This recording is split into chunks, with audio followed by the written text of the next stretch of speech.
Ang kwentong ito ay hango sa totoong buhay. Karanasan ito ng isa sa mga barkada ng pinsan ko na itago na lang natin sa pangalang Vincent. Taong 2000, Pasig, Metro Manila.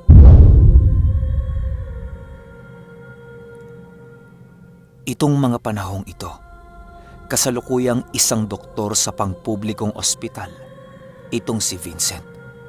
At maliban doon ay may sarili siyang klinika sa kanilang bahay. Kapag wala siyang duty sa ospital, tumatanggap siya ng pasyente sa kanyang klinika. Sadyang matulungin itong si Vincent sa kanyang kapwa. Dahil kapag walang pambayad sa ospital ang kanyang pasyente, ay hindi na siya naniningil. At minsan pa nga siya ang nagbabayad ng mga bayarin ng mga ito sa ospital na pinapasukan niya. At sa klinika naman niya, maniwala kayo o hindi, kapag may nagpapatingin sa kanya ay donasyon lamang ang hinihingi niya. Flashback tayo ng ilang taon. Isinilang at lumaki itong si Vincent sa bahay ng kanyang lola, father's side, sa probinsya yon ng Aklan. At namulat si Vincent sa mga paniniwala ng mga nakatatanda. Dahil nag-iisang apo, mahal na mahal siya ng kanyang lola. At lagi niya itong kakwentuhan. At ang madalas pag-usapan ng dalawa ay yung mga tungkol sa mangkukulam, aswang, at mga engkanto. Hindi dahil sa tinatakot nito si Vincent. Ang dahilan kasi ng lola ni Vincent ay totoo ang mga nilalang na ito at nakikisalamuha sila sa mga tao. At ang pinakapaboritong kwento ni Vincent ay yung tungkol sa isang mambabarang. Ayon kasi sa pagkakakwento ng lola niya sa kanya, ang mambabarang na ito ay isang mabuting tao. Sa halip na gamitin ang kanyang kapangyarihan upang manakit, ay ginagamit niya ito upang makapanggamot. At ang laging habilin niya sa kanyang lola ay huwag huhusgahan ang tao sa kanyang kaanyuan o kung ano ang nakikita sa panlabas na anyo. Dahil hindi nasusukat ng kaanyuan ang kabutihang loob ng isang tao. May tiyuhin itong si Vincent na kapatid ng mama niya. Matandang binata ito at isa itong manggagamot. Kapag araw ng gamutan ay naroon din si Vincent at nanonood. Sa tuwing matatapos manggamot ang tiyuhin niya, ay kakausapin naman niya ito at magpapakwento. Ang madalas na napapansin ni Vincent sa tiyuhin niya ay hindi ito tumatanggap ng kabayaran. At sa tuwing matatapos ang gamutan, ay napupuno ng mga gulay, prutas, at buhay na manok ang kanyang kubo. Kaya hindi rin maiwasan na magtanong ang bata sa kanyang tiyuhin na kung tawagin niya ay Papang Kaloy. Papang Kaloy, bakit puro gulay at prutas ang binabayad sa inyo ng mga tao? Takang tanong ni Vincent. Ngumiti lang ang kanyang tiyuhin at hinimas ang ulo niya. Vincent, ang pagtulong sa kapwa ay hindi naghihintay ng anumang kabayaran. Hindi rin ako naniningil. Iniiwan lang nila yan dyan para daw pasasalamat sa akin. Wika naman ng tiyuhin. Ito ang mga katagang nagsilbing inspirasyon kay Vincent upang maging isang doktor. Balik tayo sa kasalukuyan, year 2000. Isang umaga habang papunta si Vincent sa trabaho sakay ng kanyang motor, habang papalabas siya ng kanilang gate, ay may nakasalubong siyang isang babae. Nilapitan niya ito at tinanong, "Miss, sino pong hinahanap nila?" Bungad na tanong ni Vincent. "Ito po bang bahay ni Doc Vincent?" Balik na tanong nito. Ako po ang hinahanap ninyo. Ano pong maitutulong ko sa inyo?" Muling tanong ni Vincent. "Nais ko po sanang magpatingin." Tiningnan ni Vincent ang kanyang relo at nakita niya na maaga pa naman. Kaya binuksan niya ang kanyang klinika at pinapasok ang babae. Ang hindi alam ni Vincent na ito pala ang tagpong makakapagpabago ng kanyang paniniwala. Sinimulan niyang tingnan ang kalagayan ng babae at tinanong niya ito kung ano ang kanyang mga nararamdaman. At imbes na sumagot ay ipinakita nito ang kanyang tiyan na may tumutubong mga bukol. Sinuri ito ni Vincent at sinabing sugat ito na naimpeksyon. Ngunit sumagot ang babae ng, "Yan din po ang sinabi sa akin ng 3 doktor na pinuntahan ko. Sinuri na din nila ako sa laboratorio pero wala silang makitang sakit." Ipinakita pa ng babae ang mga papel na naglalaman ng mga resulta ng kanyang mga pagsusuri. Nang tingnan ito ni Vincent, ay nagtaka siya dahil normal ang lahat ng resulta. At para mapanatag ang babae, ay sinabihan niya itong puntahan siya sa ospital na pinagtatrabahuhan niya upang masuri siya ng mabuti. Medyo nag-alinlangan ang dalaga sa sinabi ni Vincent. "Huwag kang mag-alala dahil wala kang babayaran. Ako ang bahala." At kinabukasan nga, pumunta ang babae. At nang suriin siya ni Vincent, ay talagang wala itong makitang sakit. Isang alagad ng siyensya itong si Vincent, pero dahil sa kanyang pamilya, ay naniniwala siya sa mga kababalaghan sa paligid. At dahil dito, hiniling niya ang tulong ng kanyang tiyuhin na si Kaloy. At agad naman itong lumuwas ng Maynila, dala ang kanyang mga gamit sa panggagamot. At ang dalaga na may pinatuloy ni Vincent sa kanyang klinika.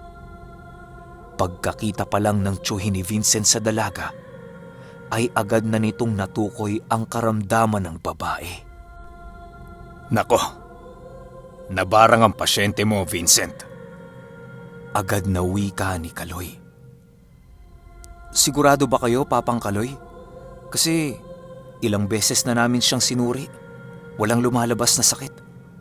Samantalang kayo, kakakita nyo pa lang sa kanya tapos ni hindi nyo pa nga siya nahahawakan eh. Paano nyo po nalamang nabarang siya?" Tanong ni Vincent sa tiyuhin niya. "To, may mga bagay na hindi kayang ipaliwanag ng siyensya o hindi saklaw ng mga pinag-aralan mo bilang doktor. Ang mga sakit na dulot ng sumpa ay hindi nyo makikita sa mga makinarya ninyo at sa mga pagsusuri ninyo." Tugon nito at agad na naglabas ng gamit ang tiyuhin ni Vincent. Gamit ang isang itlog na binasag sa isang basong tubig, ay pinakita nito kay Vincent ang karamdaman ng dalaga. At laking gulat ni Vincent nang itapat ng tiyuhin niya ang baso sa bandang tiyan ng dalaga. Nakita nito mula sa baso ang inuuod na laman ng dalaga. Ngunit nang tingnan niya muli ito nang wala ang baso, ay wala namang uod. Bagay na hindi mapaniwalaan ni Vincent. At dahil sa kanyang nasaksihan, ay tinawagan niya ang isa sa kanyang mga kasamahang doktor upang pumunta sa kanyang klinika. At ilang saglit nga ay dumating ito. "Doc Vince, ano yung sinabi mong ipapakita mo sa akin? At sino yung mga yan? Bakit may albularyo dito sa bahay mo?" Sunod-sunod na tanong nito. "Bago ko sagutin yung mga tanong mo, may itatanong muna ako sa'yo. Naniniwala ka ba sa barang?" Tanong ni Vincent. "Ha? Ano namang kalokohan yan, Doc Vince?" "Pare naman, pinapunta mo ako dito para lang tanongin ng ganyan? Siyempre hindi totoo yun. Ano ka ba? Mga doktor tayo." Wika nito, pero nagsalita ang tiyuhin ni Vincent. "Maupo ka, Doc. At ikaw na mismo ang magpatunay kung totoo o hindi ang barang. Kinuha ulit ng tiyuhin ni Vincent ang basong may lamang tubig at itlog at itinapat ito sa tiyan ng dalaga. Halika, Dok. Ikaw ang tumingin. Wika ng tiyuhin ni Vincent. At nanlaki ang mga mata nito dahil sa nakita niya at nagwika ng, Paanong napunta ang mga uod na yan sa katawan niya? At bakit pag wala ang baso ay hindi rin nakikita ang mga uod? Anong klaseng magic trick to, pre? Uuwi na ako, pre. Wala akong oras sa mga ganitong kalokohan. wika ng kaibigan ni Vincent. Ngunit nang palabas na sana ito, ay pinigilan siya ni Vincent. Pre, halika. Mag-usap tayo ng masinsinan. Pagdating nila sa labas ng klinika, agad na nagsalita si Vincent ng, Sam, naalala mo pa ba yung babaeng pinates ko sa'yo nung nakaraang araw? Tanong nito. yung negative ang lahat ng results? Bakit? Anong kinalaman nun dito? Tanong nito. Pre, siya yung babaeng yun. Hindi rin ako makapaniwala, pre. Kasi ang alam ko, kwento lang yan ng mga matatanda eh. Pero ayan, meron akong buhay na kaso ng barang. Vince, naririnig mo ba ang sarili mo?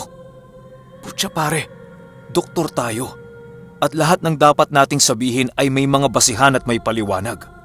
Ngayon, paano mo ipapaliwanag yung mga uod na nakita natin sa tiyan ng babae? Sige nga, sabihin mo nga.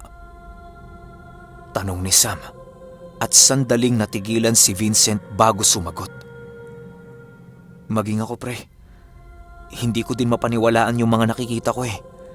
Pero paano mo ipapaliwanag yung 3 sunod-sunod na test sa magkakaibang doktor na walang resulta?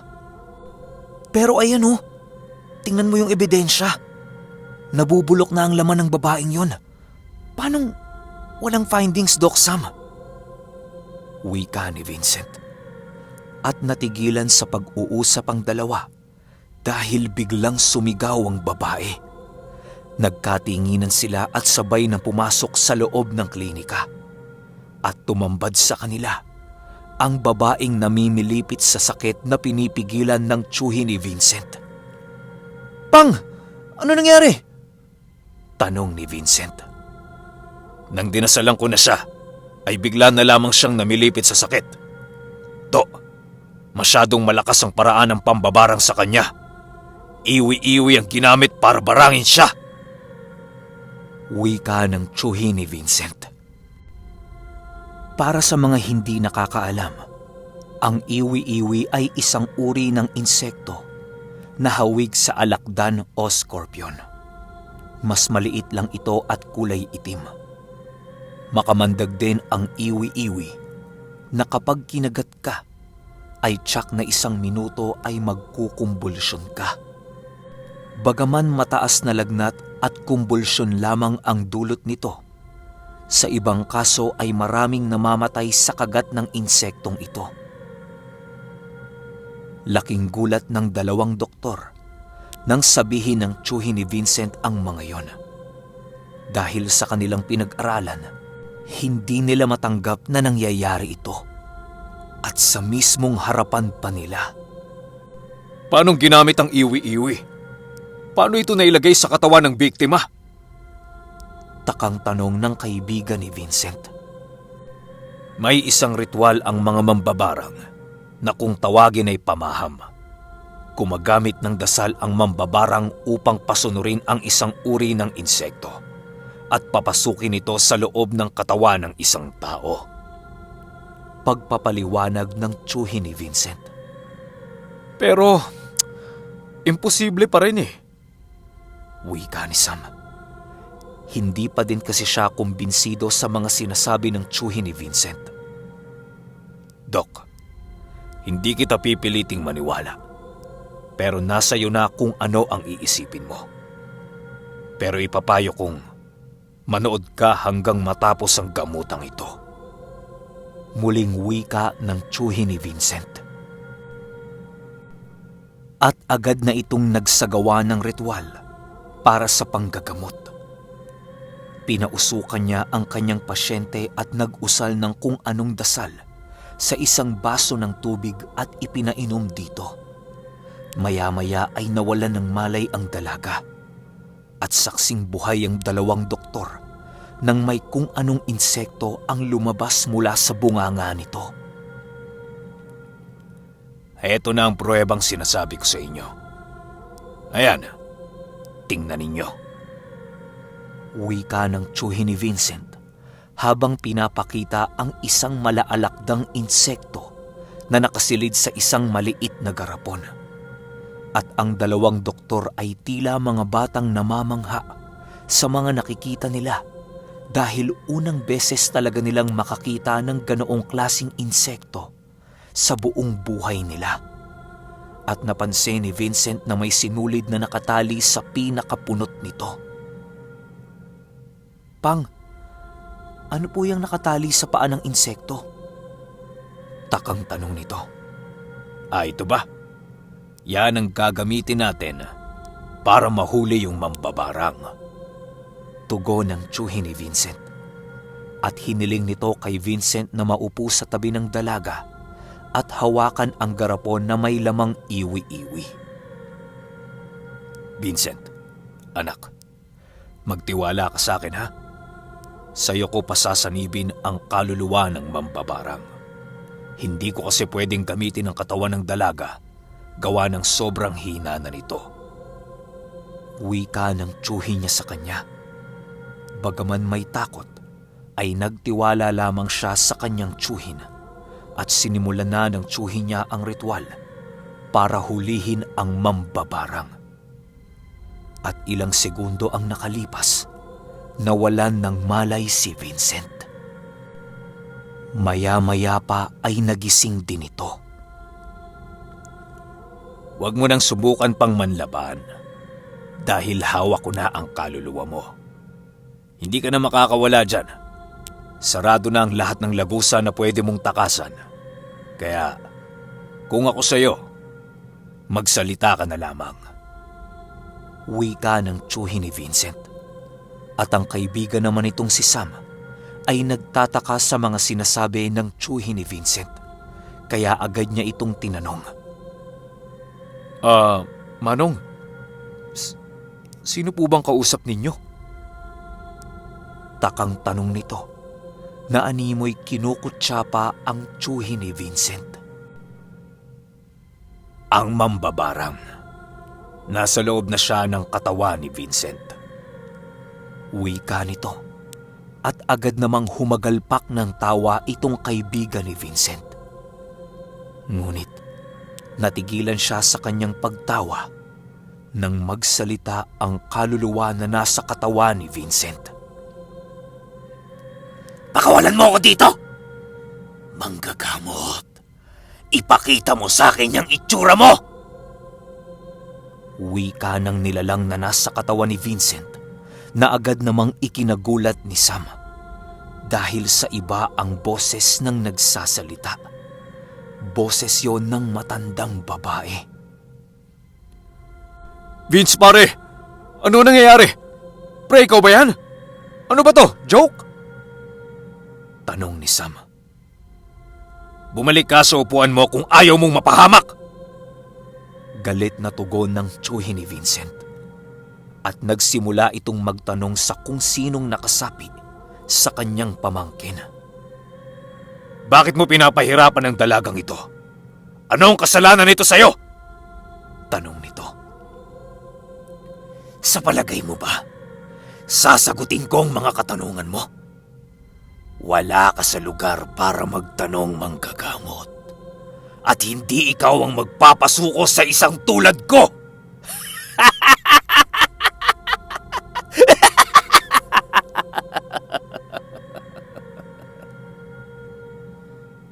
Wika nito sabay tawa ng nakakaloko. Talaga? E di subukan natin. Tugon nito. At nag-usal siya ng dasal sa daliri niya. Itinutok niya ito sa tiyan ng kanyang pamangkin. Bigla namang nanigas ang katawan ni Vincent na animoy kinukuryente. Ano? Hindi ka pa din ba magsasalita? Muling tanong nito, ngunit umiiling-iling lang si Vincent. Sa pagkakataong yon, ay sa leeg naman itinutok ng tiyuhin ni Vincent ang kanyang daliri. At biglang nagsalita ang mambabarang na parang may kung anong nakasakal dito. Sino ka? At bakit ganito ka kalakas? Itigil mo na! Magsasalita na ako! Wika nito habang nagmamakaawa na tanggalin ang kung anumang nilagay ng tiyuhin ni Vincent sa kanya. Hindi ko ito tatanggalin dahil kaya mo namang magsalita. Kaya magsalita ka na. Ano ang kasalanan sa'yo ng dalagang binibiktima mo? Mariing tanong ng tiyuhin ni Vincent. At nang mga oras na yon ay patuloy lang na nanonood ang kaibigan ni Vincent na si Sam. Bagaman may alinlangan pa rin, pero nakukumbinsi na siya sa mga pangyayari. Tito, matatalo mo ba siya? Tanong nito. Ngayon, naniniwala ka na ba sa kapangyarihan ng mga elemento? Oo naman. Manood ka lang at tingnan mo kung paano ko siya paluhurin. Ano, mambabarang? Magsasalita ka ba o papatayin na kita? Wika ng tiyuhin ni Vincent. Oo na! Magsasalita na ako. Aminado ako na malakas ka, manggagamot.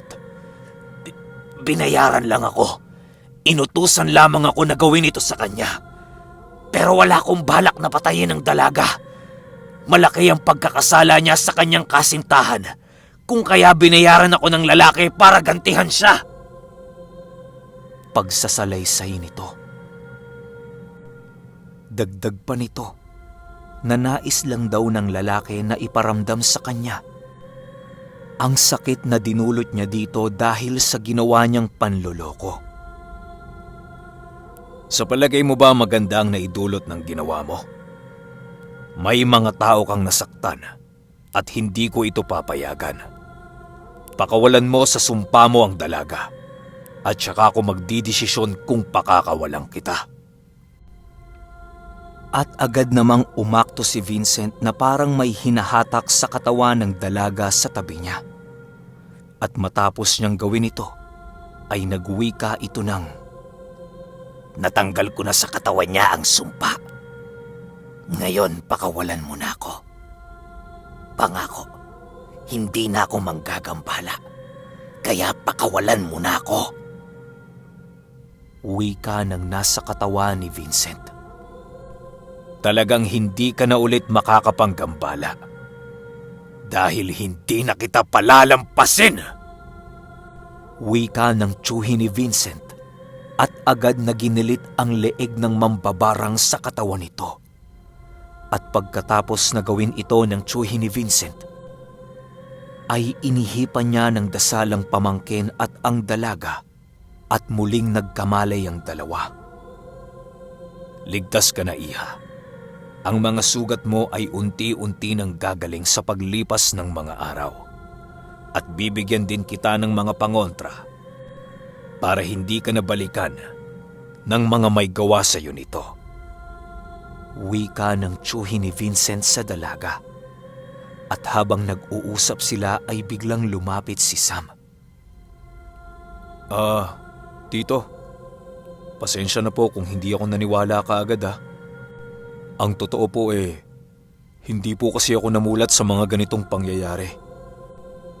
Inakala ko dati na ang mga ganitong uri ng pamiminsala ay gawa-gawa lamang ng tao. Pero ngayon, ako na mismo ang nakasaksi at nakita mismo ng dalawang mata ko. Naniniwala po ako, Tito, pero isa po akong doktor at kailangan kong manindigan sa aking prinsipyo. Paumanhin kung ako ay magbubulag-bulagan pero nakataya kasi dito ang propesyon ko eh. Wika ni Sam na nauunawaan naman ng tsuhin ni Vincent. Nauunawaan ko, iho. Ang nais ko lamang ay imulat nyo ang inyong mga mata sa mga bagay na hindi kayang ipaliwanag ng siyensya. Dahil sa kahit anong aspeto o larangan pa man kayo, tandaan ninyo na merong mga nilalang sa mundong ito ang higit na makapangyarihan at higit na nakakalamang sa ating mga tao. Pagpapaliwanag ng tsuhin ni Vincent. At matapos ang mga pangyayaring yon, ay muling bumalik ang tsuhin ni Vincent sa kanilang probinsya. Ang dalawang doktor naman ay mas piniling manahimik tungkol sa mga nakita nila. Pero hindi na nila inalis sa mga isipan nila na minsan ay may isang pangyayari silang nasumpungan at ito ay ang kapangyarihan ng barang sa pamamagitan ng iwi-iwi. At yung naiwang tanong ni Sam sa kaibigan niyang doktor na, naniniwala ka ba sa barang?